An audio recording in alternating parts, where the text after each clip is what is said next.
Welcome to the Deep Dive. Today, we're zoning in on India, a nation just, well, buzzing with economic ambition. And 2025, it really feels like it's shaping up to be a significant year. It really does. We're hitting that halfway mark for the UN Sustainable Development Goals, Yeah. right? And other big development agendas are being reviewed. Exactly. It feels like a proper turning point. Yeah. So for India, it's a chance to evaluate its growth projections against this backdrop of a world that's changing, well, incredibly fast. Absolutely. And today we really want to dig into that potential, India's economic journey, but also the very real hurdles that could, well, either help or hinder its path. Right. We're asking those big questions. Right. Will these global shifts actually help India achieve its goal? Yeah. Becoming a developed, equitable, sustainable nation by 2047. That's the big vision. It is. And 2025 seems like a critical checkpoint on that road. And for our listeners, especially those maybe gearing up for the UPSC exams, understanding these dynamics, the core economic ideas and policy choices India faces, it's really crucial, isn't it? Definitely. Key context. And to really get it, you have to look back a bit. India's economic history is long, from major trade in the Middle Ages to rejoining the global economy in the 90s. Always connected then. But now the stakes feel higher, with the global economy seeming, well, more fragmented. That's a good way to put it. Fragmented. Okay, let's unpack that. We're seeing geopolitics, these rivalries, really influencing trade, technology, finance. A clear shift, yeah. So what does that mean for India? Opportunity or risk? Well, both, really. It's complex. As global supply chains shift, there are openings, new partnerships maybe. But it also brings huge uncertainty. India needs to navigate this really carefully. One move we've seen is India pushing for trade settlement in rupees. That seems like aiming for more economic independence, It's right? definitely an ambition, aiming for that greater financial autonomy. But getting widespread international acceptance, that's been slow going. So the ambition is there, but the reality is complex. Very. It really highlights how dominant existing currencies are, like the US dollar, and what massive shifts are needed for something like the rupee to become, a major international trade currency. It's a long game. It's not just geopolitics, though, is it? We're also seeing major demographic changes around the world. Oh, absolutely. Aging populations in many advanced economies, different consumption habits popping up, regional savings rates all over the place. It's all reshaping the global economic landscape. And the growth forecasts really show that contrast.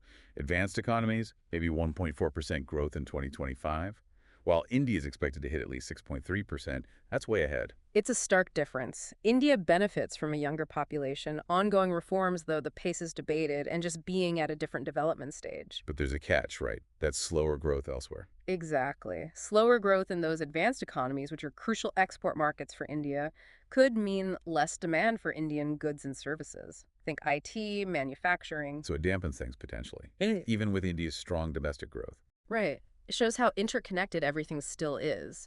India needs to keep its domestic reforms going strong to fuel its own growth, but also be really strategic about its global approach. Balancing act, then. Domestic self-sufficiency and external engagement working together. That's the heart of it. Building resilience against these global headwinds is key for the coming years. Okay, let's pivot slightly. Global debt.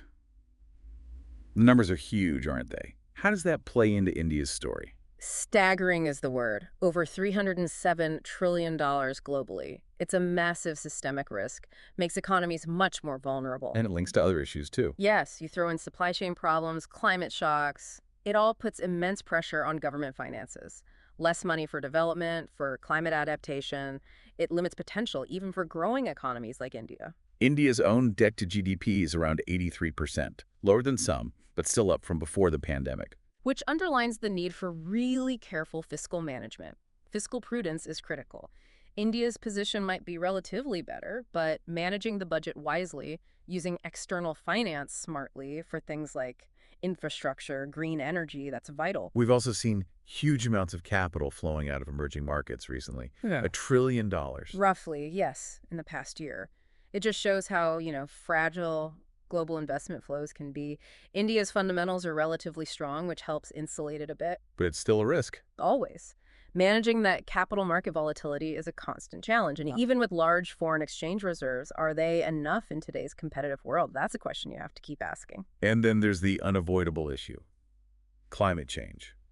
Linked tightly with development. Inextricably linked. For India, it's a massive challenge. It's highly vulnerable to climate impacts. But it's also a huge opportunity to lead, particularly in the green energy transition. Like the International Solar Alliance. Exactly. That's a prime example of India's ambition there. But the vulnerability is real agriculture, energy infrastructure, coastal areas. Adaptation is crucial. But funding that green transition globally, that's still a major sticking point, isn't it? It really is. Climate finance is a critical bottleneck. The next big climate summit, COP30, will be a real test. India will be pushing for fair finance mechanisms, but it has to balance that with its own domestic budget So needs. climate resilience efforts have to align with broader development They goals. must. They have to go hand in hand. Okay, let's shift to a brighter spot for the digital revolution. That seems like a real area of strength for India. It absolutely is. Space tech, AI, and especially digital finance, these are areas where India can genuinely assert global leadership. And UPI, the Unified Payments Interface, that's often held up as a prime example. A star example. It's a homegrown success that has totally transformed financial inclusion, reaching deep into rural areas. And other countries are looking at it now, trying to adopt similar models. It's incredible success.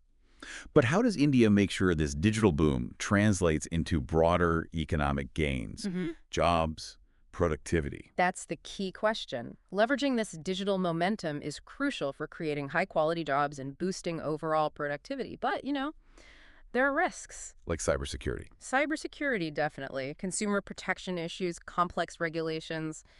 It all needs careful handling. You need strong institutions, good governance, robust capital markets to really make the most of it and manage the risks. So coming back to where we started, 2025 really does feel like a pivotal year, more than just a date. Exactly. It's a litmus test.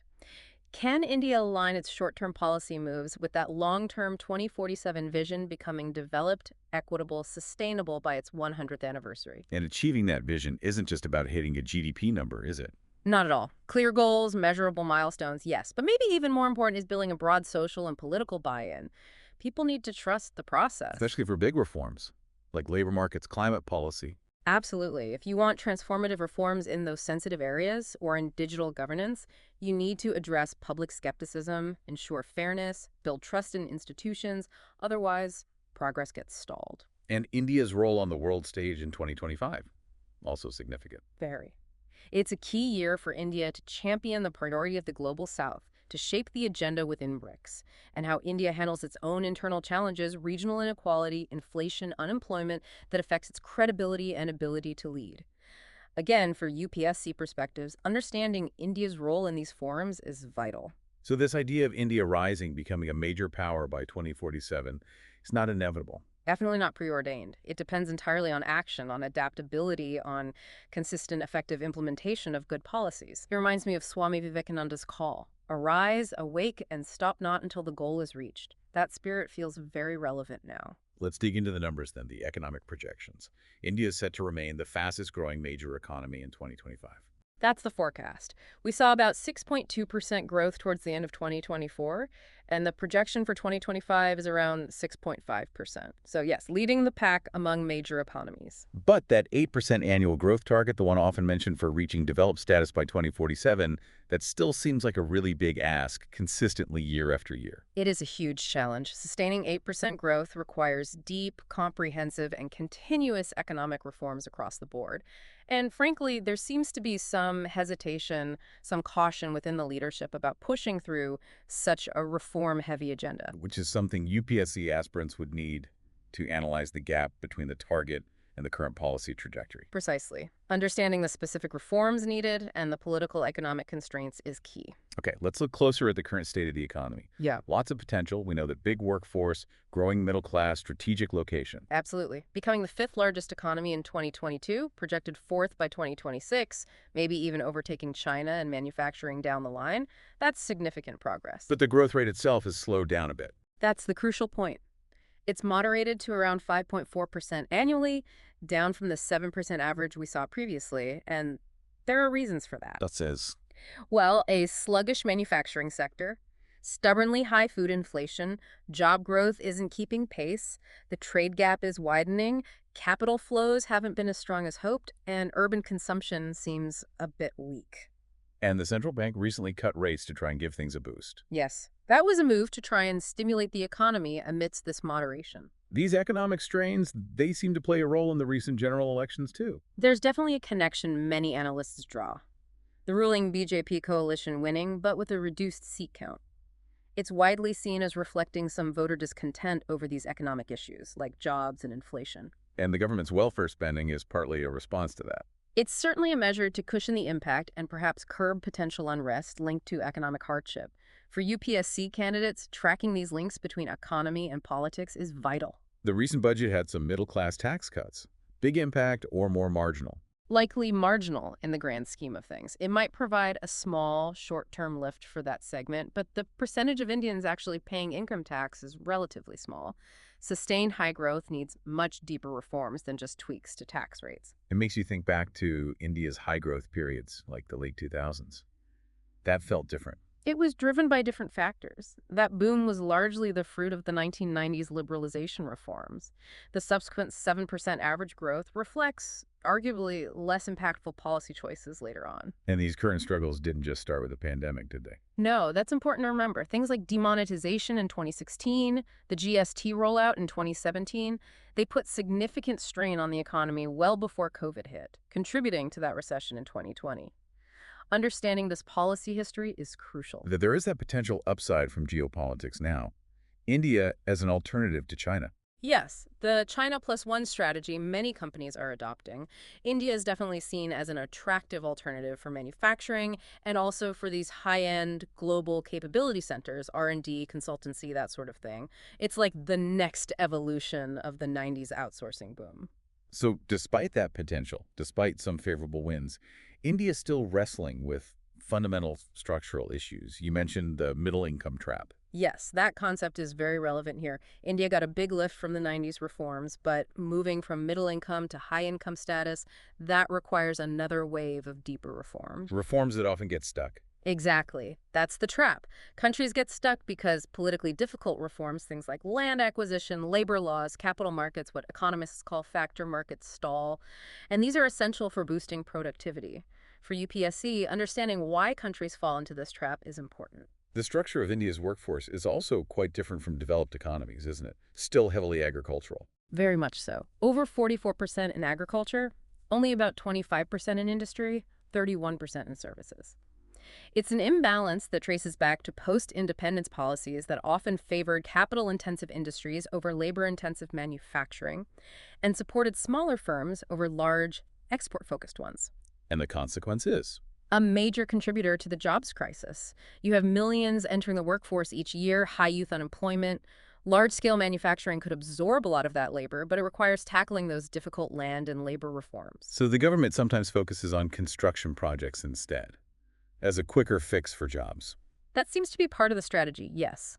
Large infrastructure projects create jobs quickly, but it perhaps sidesteps the deeper, harder industrial reforms needed for long-term, high-value job creation. We saw some of that in the recent budget's loans for state infrastructure. And the skills gap.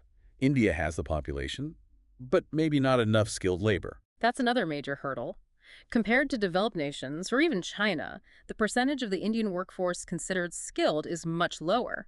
This limits the ability to move up the value chain in manufacturing and services. Initiatives like the National Manufacturing Mission are trying to address this. They are, but the impact will likely be slow without much wider private sector buy-in and investment in skills training.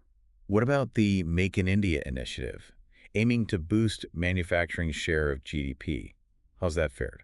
Well, surprisingly, despite that push since 2014, manufacturing's share of GDP has actually declined. It's now at its lowest point since 1967, I believe. Really? Despite incentives and things. Yes. It suggests that the underlying structural issues, land, labor, skills, regulations, are still powerful brakes on the sector, even with policies designed to help it. Analyzing why flagship policies like this haven't fully delivered is key for, say, a UPSC perspective. And yet, the services sector is dominant, over half of GDP. It's almost paradoxical. It is. Services have been the main growth engine, but they haven't generated enough jobs to compensate for manufacturing's relative stagnation, especially for lower-skilled workers. The gig economy and startups are growing, yes, but they probably can't replace the mass employment potential of manufacturing. Agriculture is another tough nut to crack, politically sensitive. Hugely sensitive. We saw that with the farm law protests a few years back. Reforms are desperately needed dealing with water dependency, climate change impacts, market access, but pushing them through faces immense political obstacles. And finally, foreign investment. It seems to have cooled off recently. Yes, after strong inflows for a while, FDI has dropped significantly as a percentage of GDP. Gross FDI inflows also hit a 5-year low recently. This economic softening has also hit the financial markets stocks down, rupee weaker. It's a concerning trend. So India is attractive big market, lots of people, but foreign businesses still face hurdles. That sums it up well. The potential is obvious, but inconsistent policies, complex regulations, maybe not always a level playing field, these things cause frustration. And the government's stance is sometimes seen as protectionist, higher tariffs. India does have relatively high tariffs compared to other Asian economies, drawing criticism sometimes. This protectionism, while maybe aimed at helping local firms, can make India less competitive for investment and less integrated into global supply chains. So a more open approach might be needed. Many argue that, yes, lowering barriers could attract more investment and boost competitiveness, although India's share of global trade has only edged up slightly in the last decade. Finding the right balance between supporting domestic industry and fostering competition and openness is the challenge. That sounds like fertile ground for the kind of analysis in Breaking the Mold by Raghuram Rajan and Rohit Lamba. Exactly. Their book tackles these very challenges head on. It critiques past and present policies and, importantly, proposes alternative paths for more inclusive growth. Written conversationally, drawing on Rajan's policy experience and Lamba's academic view. Yes, it makes complex economics quite accessible. It's been praised for its clarity, though some critics say it's stronger on diagnosis than on detailed implementation plans. What's their core argument? A different path for India. Essentially, yes. They argue the traditional manufacturing-led growth model might not be the best fit for India today. Instead, they advocate focusing on services, heavily investing in human capital education, skills fostering innovation, and decentralizing governance. So leaning into India's strengths in services rather than trying to perfectly copy, say, the Chinese model. Precisely. They highlight how India largely skipped that mass manufacturing phase, moving more from agriculture to services. They argue India should leverage its service strengths, its democracy, its entrepreneurial spirit. And they call for big education reforms. Critical thinking, problem solving. Yes, alongside tackling unemployment, regional inequalities, and strengthening local government. They are quite critical of policies like Make in India for perhaps over-focusing on manufacturing. Their quote captures it well. India cannot simply follow the path China took. We argue for a different path. It does. And for anyone studying Indian economics, maybe for UPSC, understanding these alternative perspectives is crucial. The book challenges conventional wisdom. Interesting that it grew out of conversations between them, aiming to spark debate. Definitely. And while praised for its critique, some reviewers felt the proposals, while compelling, were ambitious and maybe lacked specifics on overcoming political hurdles, especially regarding decentralization. But it's widely seen as essential reading. Okay, let's bring in the political context again as we look to 2025. The election results changed the dynamic. Absolutely. Continuity with Modi leading, but change with a coalition government, fast-growing economy still, multi-aligned foreign policy, but now new political demands, economic pressures, strategic challenges. Understanding this mix is key for UPSC analysis. The BJP losing its outright majority that has policy implications, right? Less room to push through reforms unilaterally? Almost certainly. Relying on NDA allies means more negotiation, more compromise. Some ambitious plans, like those super ministries, seem shelved, and big reforms like land and labor face a more uncertain path. Allies have their own demands too. Fiscal support for specific states. Yes, demands for special assistance for Bihar, funds for Andhra Pradesh's capital. Managing these coalition dynamics adds another layer of fiscal complexity. We're also seeing some independent institutions, like the Supreme Court, being more assertive. There's been a noticeable increase in interventions on various issues: minority rights, demolitions, bail for opposition figures, federal powers. It suggests a potential rebalancing after a period of strong executive dominance. Watching these institutional dynamics is important. But the BJP still performed well in recent state elections. Yes, they managed to hold on to key states, often using their strong organization and Hindu nationalist rhetoric.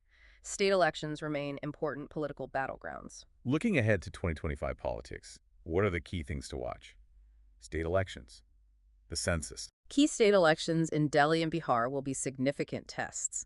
And the national census, finally happening, is huge. Its results will feed into the redrawing of parliamentary seats for 2029, and the debate around a national caste census will likely intensify. These are major political fault lines. Back to the economy then. Still potential to overtake Japan as Asia's second largest economy in 2025. The projections suggest it's possible, yes, becoming the world's fourth largest.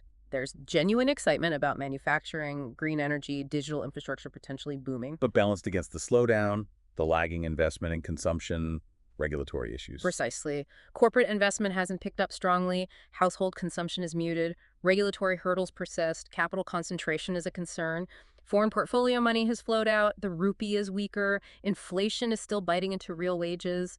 These are significant headwinds. And that core structural problem, not enough good jobs being created. It remains the critical challenge. The growth pattern seems capital-intensive, maybe even exclusionary. We're even seeing more people seeking work in agriculture, which is the opposite of structural transformation. The government claims high job creation, but independent analyses often paint a different picture. Understanding this jobs challenge is fundamental.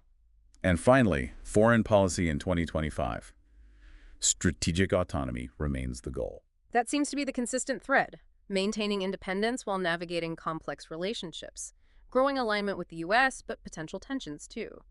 Less apparent worry about a second Trump term compared to traditional U.S. allies. Stabilizing relations with China, balancing Russia. Yes, managing the China relationship despite border issues and competition. And the Russia Balancing Act continues still important for energy. Maybe fewer arms imports eventually, exploring defense production with the U.S. and France, but the ties remain strong. Other potential friction points. The Adani issue in the U.S., trade deficits. Those could definitely cause friction. U.S. charges against Adani, the U.S. trade deficit potentially leading to demands for more market access, U.S. efforts to reshore manufacturing clashing with India's Make in India ambitions. These are all potential bumps. A Quad summit in India could be significant too. Very, especially if Trump visits. Modi will likely aim to strengthen ties everywhere without compromising that core strategic autonomy. And relations with Canada remain deeply strained, another challenge to manage. Again, crucial areas for UPSC foreign policy analysis. A recent World Bank report laid out some specific steps for India to reach high-income status by 2047. What did it recommend? Right. That report set a target of 7.8% average annual growth for the next 22 years. They think it's achievable, drawing lessons from countries like South Korea and Poland. They pinpointed 4 critical areas for policy action. Okay, what are they? First, increase investment. Get the real investment rate up from about 33.5% of GDP now to 40% by 2035. That means stronger financial regulation, easier credit for smaller businesses, simpler FDI rules. Foster job creation.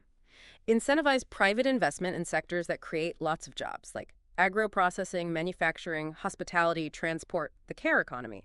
Need skilled workers, finance access, innovation. The aim is to boost labor force participation significantly, especially for women aiming for 50% female participation by 2047. Promote structural transformation in trade, shift resources to more productive sectors, manufacturing, high-value services.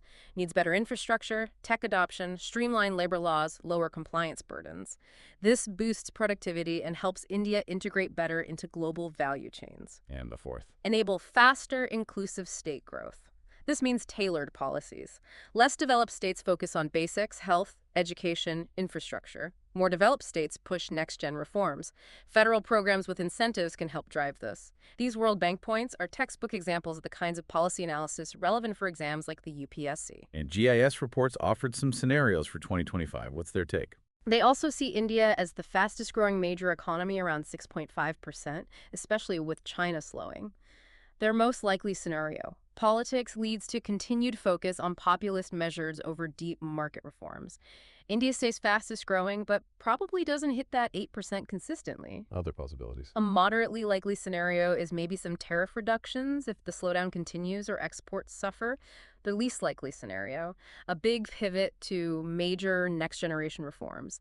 They argue that historically only happens under severe crisis, which isn't the case right now. So pulling it all together, India is this really fascinating critical point. Huge potential, but facing serious domestic and global hurdles. Getting to that 2047 goal needs decisive action, smart navigation, and real political will. Absolutely. It's not a guaranteed path. Success hinges on implementing those tough structural reforms, adapting to the global scene, and sticking with it. Which brings us to our final thought for you, our listener. We've covered a lot different viewpoints, big challenges. If you had to pick one policy shift, what single change do you think would make the biggest difference in speeding up India's journey to develop nation status by 2047? It's a complex puzzle. We really encourage you to think about that, to delve deeper into these crucial issues. Understanding the nuances of India's economic path is so important, especially if you're preparing for exams like the UPSC, but really for anyone interested in the global economy.